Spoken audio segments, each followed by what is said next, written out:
Hello दोस्तों, नमस्कार। आपके अपने यूट्यूब चैनल वाईफाई विनय में आपका स्वागत है और मैं हूं रामस्वरूप नाथ। देखिए विद्यार्थियों, हम पढ़ रहे थे राजस्थान की स्थिति एवं विस्तार, राजस्थान का भूगोल पढ़ रहे थे। उसमें पहला चैप्टर था हमारा राजस्थान की स्थिति एवं विस्तार।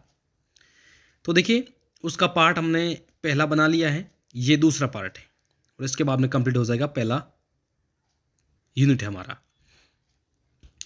तो चलिए शुरू करते हैं। पहला प्रश्न है, राजस्थान के जिले जहां से कर्क रेखा गुजरती है। तो नॉर्मल सा प्रश्न है, सबको आता होगा, बांसवाड़ा और डूंगरपुर। ठीक है,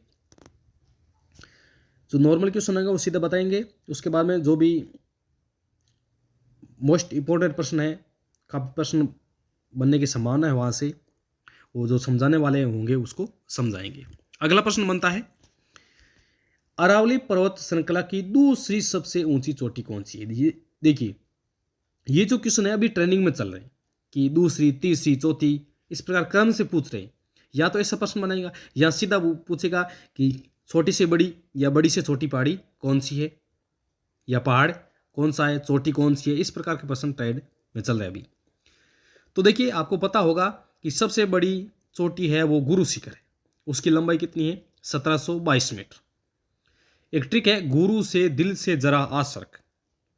गुरु यानी गुरु शिखर, से शेर, जरा यानी गुरु से दिल यानी दिलवाड़ा, दिल गुरु से दिल जरा यानी जरगा, आ से अचलगढ़। इस प्रकार ठीक है, मैंने पहले वीडियो बना चुका हूं उसके बारे में।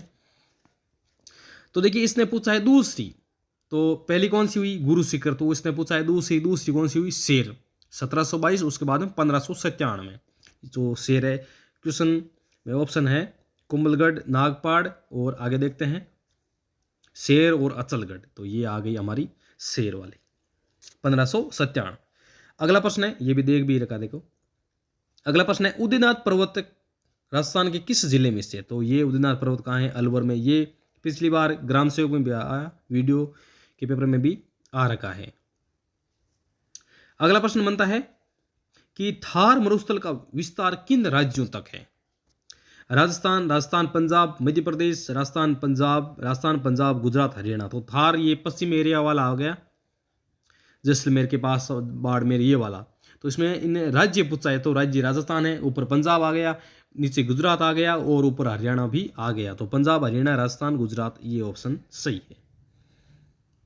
अगला प्रश्न है, अरावली पर्वतमाला दक्षिण पश्चिमी में राजस्थान के किस जिले से प्रारंभ होकर उत्तर पूर्व जाती है? यानी नीचे दक्षिण पश्चिम में पूछा है, तो आपको मैप होना चाहिए। ये है दक्षिण पश्चिम, ये वाला एरिया। तो यहां से गुरु शिखर से शुरू होकर यहाँ ऊपर की ओर चलती रहती है। तो ये यहाँ कौन सा एरिया है नीचे गुरु शिखर वाला? तो ये है सिरोही। ठीक है। अगला प्रश्न है, बांसवाड़ा व डूंगरपुर के मध्य के भूभाग को किस नाम से जाना जाता है? बांसवाड़ा और डूंगरपुर, तो ये आ जाएगा मेवल। ठीक है। ये जो भी मैं आपको प्रश्न आपके सामने प्रस्तुत कर रहा हूं, ये किसी न किसी एग्जाम में आ रखे हैं, बहुत ही महत्वपूर्ण है। आजकल रिपीट भी होते हैं वापस, तो इसको थोड़ा सा ध्यान से देखिएगा। मवट क्या है? तो सबको पता है कि मवट क्या है, राजस्थान में शीत ऋतु में होने वाली वर्षा है। अगला प्रश्न है, निम्नलिखित में से किस जिले की सीमा पाकिस्तान से नहीं लगती है? तो देखिए, बाड़मेर से लगती है पाकिस्तान की, बीकानेर से भी लगती है, जोधपुर से नहीं लगती है, गंगानगर से लगती है। तो इसका आंसर हो जाएगा जोधपुर। ये भी देखो, Rajasthan police, BSTC, second grade, first grade, REET, सब में क्वेश्चन पूछे गए हैं। अगला है, राजस्थान का सर्वोच्च पर्वत शिखर गुरु शिखर किस जिले में है? तो ये कौन से जिले में आपको पता है? सिरोही में। अगला है, निम्न में से किस जिले की सीमा मध्य प्रदेश से नहीं लगती है?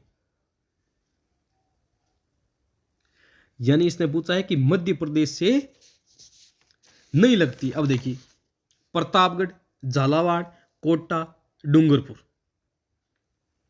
तो देखिए, इनमें से कौन सा है? सोचकर बताइए।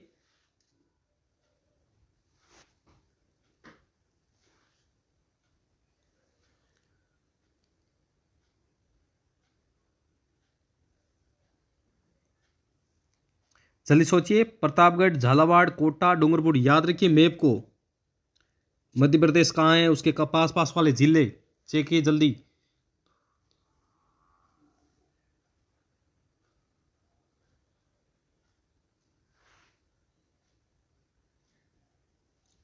तो देखिए मैं बताता हूं आपको, ये वाला मैप है, यहां आ गया डूंगरपुर। तो देखिए डूंगरपुर तो सीधा ही हो गया, क्योंकि डूंगरपुर इस साइड है, यहाँ गुजरात है, यहाँ इस एरिया में। तो ये डूंगरपुर है वो गुजरात की सीमा लगता है, ना कि मध्य प्रदेश। यहाँ इस साइड वाले वापस सारे के सारे मध्य प्रदेश, डूंगरपुर, बांसवाड़ा, झालावाड़, कोटा, प्रतापगढ़, ये वाला एरिया आ जाएगा मध्य प्रदेश। ठीक है, तो ये सीमा मध्य प्रदेश की लगती है, यहाँ पर गुजरात लगता है, गुजरात में डूंगरपुर आएगा, ना कि यहाँ पर मध्य प्रदेश में। ठीक है, आगे बढ़ते हैं। इनमें से कौन सा शहर जयपुर से अधिक दूरी पर है? यानी आपको 4 जिले दे रखे हैं, इनमें से बताना है कि जयपुर में अधिक दूरी पर कौन है। अब देखिए सॉरी, जोधपुर। जोधपुर तो जयपुर से नजदीक है, मैप में देखो तो। बीकानेर भी नजदीक है, कोटा भी नजदीक है, लेकिन उदयपुर थोड़ा सा दूर पड़ता है। कोटा है, दूर तो है, लेकिन उदयपुर से कम दूरी पर है, यानी उदयपुर जयपुर से उदयपुर की दूरी है वो अधिक है थोड़ी। ठीक है, तो इसका आंसर हो जाएगा उदयपुर। अगला प्रश्न देखिए, मध्य प्रदेश राज्य के साथ राजस्थान राज्य के कितने जिलों की सीमा रेखाएं जुड़ी हुई है? अब देखिए ऑप्शन क्या है, 7, 8, 9, 6। तो देखिए ये 10 जिले हैं, 10 जिले की सीमा मध्य प्रदेश से लगती है। तो इसमें देखिए ऑप्शन में 9 आ रखा है, 9 राइट कर सकते हो, बाकी वर्तमान में ये 10 है। आगे प्रश्न बनता है, निम्न में से कौन सा किला अरावली पर्वतमाला में स्थित नहीं है? यानी अरावली पर्वतमाला पर नहीं है। कुंभलगढ़ है, चित्तौड़गढ़ बिल्कुल है, नाहरगढ़ है जयपुर वाला, गागरोन ये तो वो पानी वाला आ गया, झालावाड़ ये नहीं है। देखिए इस टाइप के प्रश्न आए थे नहीं वाले, तो ध्यान रखना एग्जाम में सबसे पहले आप ये करोगे, गोला करोगे नहीं है, ताकि याद रहे कि नहीं है वाला करना है हमें। अगला है, राजस्थान की स्थलीय सीमा कितने राज्यों को स्पर्श करती है? स्थलीय सीमा 5920, अंतरराष्ट्रीय सॉरी अंतरराष्ट्रीय 1070। तो ये पूछ रहा है स्थलीय सीमा कितने राज्यों को स्पर्श करती है। ये कौन से हैं? ये राज्य हैं 5। कौन कौन से? देखिए पंजाब, हरियाणा, ये देखिए मैप, पंजाब, हरियाणा, यूपी, उसके बाद मध्य प्रदेश, पंजाब 1, हरियाणा 2, यूपी 3, मध्य प्रदेश 4 और गुजरात 5। ये 5 राज्यों की सीमा तय करते हैं। अगला प्रश्न है, लसाड़िया का पठार राजस्थान के किस जिले में स्थित है? तो देखिए लसाड़िया का पठार कहाँ है? ये है उदयपुर में। आगे चलते हैं। अगला प्रश्न है, राजस्थान के में किस भौतिक क्षेत्र में मुकुंदरा की पहाड़ियां स्थित है? मुकुंदरा हिल्स। तो देखिए सबको पता है, ये कोटा बारा झालावाड़ वाला एरिया आ गया, या मुकुंदरा हाड़ौती पठार आ गया। अगला है, सिरोही जिले में तीव्र ढाल युक्त एवं कटी फटी पहाड़ियों को स्थानीय नाम है। तो देखिए इसका स्थानीय नाम क्या है? भाकर है। ठीक है, देखिए डूंगरपुर और जो भैंसरोगढ़ वाला एरिया आ गया, वो वहां पर उपरमाल क्या जाता है, तस्तरी नुमा, वो आ जाएगा गिरवा। ठीक है, भोरट को भी हम आगे बताते हैं, प्रश्न आएगा आगे। निम्न में से कौन सी पहाड़ियां मध्य अरावली श्रेणी में स्थित है? मध्य अरावली, तो मध्य में कौन सी है? ये मेरवाड़ा, जीवलियां, पगलियां ये आती है। अगला प्रश्न है, भोराट पठार जिसके मध्य स्थित है, ये आ गया ना गो, भोराट पठार जिसके मध्य में स्थित है। तो देखिए ये जो भोराट पठार है, ये कुंभलगढ़ और गोगुंदा के मध्य स्थित है, याद रखना, यहां से प्रश्न बनता है। तो भोराट पठार हो गया कुंभलगढ़ गोगुंदा के बीच। अगला प्रश्न है, पश्चिमी राजस्थान में पश्चिमी रेतीला मैदान की पूर्व सीमा निम्न में से कौन सी समूह वर्षा रेखा बनाती है? तो ये देखिए 50-50 बनाती है, 50 बनाती है। तो देखिए ऑप्शन में अगर 50 नहीं आ रखा है तो आप 40 कर सकते हो, क्योंकि 40 नजदीक है। ठीक है, अगला है, गोड़वाड़ा प्रदेश राजस्थान की किस वृत्त भू आकृति विभाग का भाग है? गोंडवाना प्रदेश पूछा इसने, तो देखिए हाड़ौती का कोई मतलब नहीं है, और पूर्वी मैदान तो आएगा नहीं, हाड़ौती नहीं आएगा, पूर्वी मैदान आएगा नहीं। गग्गर वाला मैदान तो ऊपर चला गया, ये आ जाएगा गोंडवाना पश्चिमी शुष्क प्रदेश वाला। अगला है निम्नलिखित में से कौन सा पठार अरावली पर्वत से संबंध नहीं है? तो देखिए ऑप्शन से पता चलता है, लासड़िया, उड़िया, बघेलगढ़, फोराट। तो बघेलगढ़ का कोई यहाँ अता पता नहीं है अरावली में। अगला प्रश्न है 23.5 डिग्री उत्तरी अक्षांश तथा 70 डिग्री पूर्वी देशांत रेखाएं राजस्थान के निम्नलिखित में से क्रमशः किन जिलों से होकर गुजरती है? तो देखिए 23.5 डिग्री, तो देखिए इसका आंसर होगा ऑप्शन देखिए बांसवाड़ा जैसलमेर, डूंगरपुर व नागौर, बांसवाड़ा व डूंगरपुर, डूंगरपुर व धौलपुर। तो देखिए इसका जो आंसर होगा 23.5 डिग्री उत्तरी अक्षांश और 70 डिग्री पूर्वी देशांतर रेखा हम बात करते हैं तो ये हो जाएगा बांसवाड़ा व जैसलमेर। अगला प्रश्न है राजस्थान में वृत्त सीमांत भ्रंश फैला है के सारे? तो देखिए इसकी बात करते हैं तो ये आ जाएगा उदयपुर की पहाड़ियों के सारे। कहां पर? उदयपुर की पहाड़ियों के सारे। अगला प्रश्न है और आज का लास्ट प्रश्न है, इसके बाद में हमारा चैप्टर कंप्लीट हो जाएगा। राजस्थान की पाकिस्तान के साथ अंतरराष्ट्रीय सीमा, पाकिस्तान के साथ अंतरराष्ट्रीय सीमा ध्यान से पढ़ेगा। यहां से एक प्रश्न आता है, बहुत ही शानदार प्रश्न बनता है। इसने पूछा है अंतरराष्ट्रीय सीमा, पूरा क्लियर कर देता हूं मैं। अंतरराष्ट्रीय सीमा की बात आती है तो ये हो जाएगा 1070। अगर कुल स्थलीय सीमा की बात आती तो ये हो जाता 5920। अब इसमें से अंतरराष्ट्रीय सीमा चली गई 1070, तो पीछे कितनी बची? पीछे बची है 4850। ठीक है, तो ये क्या कहलाएगी? ये अंतरराज्य। ठीक है, वापस देखिए 5920, तो ये हो गई कुल स्थलीय सीमा। ठीक है, उसमें से 4850 तो हो गई अंतरराज्य, यानी राज्य है वो सीमा बनाते हैं। राज्य वाले कौन से? 5 राज्य आपको बताइए, वो सीमा बता दें। कौन कौन से?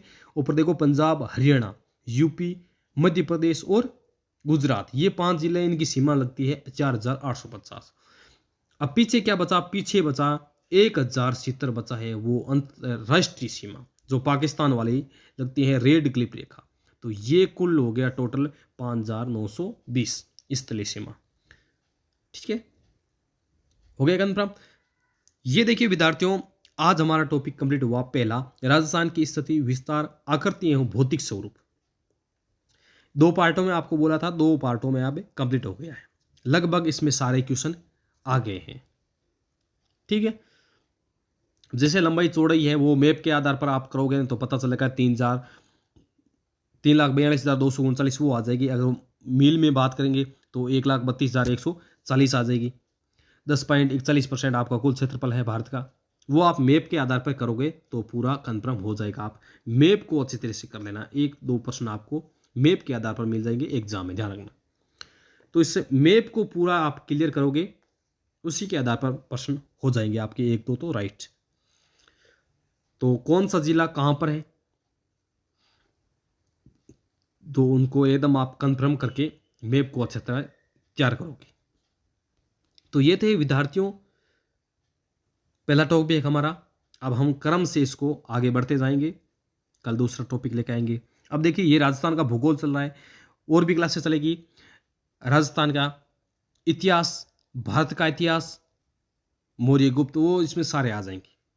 यानी first grade, REET, second grade, ग्राम सेवक, राजस्थान पुलिस, सारा मैटर इसमें आपको मिल जाएगा। उसके बाद में साइकोलॉजी की क्लासें बहुत सारी लगी हुई है क्लासें, और भी अब वापस शुरू करेंगे। पॉलिटिकल भी शुरू करेंगे जल्दी, और 9-10th की मैथ भी शुरू करेंगे। ठीक है, तो देखिए इसमें अब आपको कहीं भी कोई कंफ्यूज है या जल्दीबाजी में मैंने कोई गलत बताया तो आप कमेंट बॉक्स में जरूर बताओगे। ठीक है, जो भी आपको डाउट लग रहा है कि ये प्रश्न मेरे को समझ में नहीं आया, ये कैसे होगा, तो आप मेरे को कमेंट बॉक्स में डालिए, मैं आपको वहां पर आपका आंसर दे दूंगा। तो चलिए दोस्तों, मिलते हैं फिर अगले वीडियो में, तब तक के लिए नमस्कार, जय हिंद, धन्यवाद।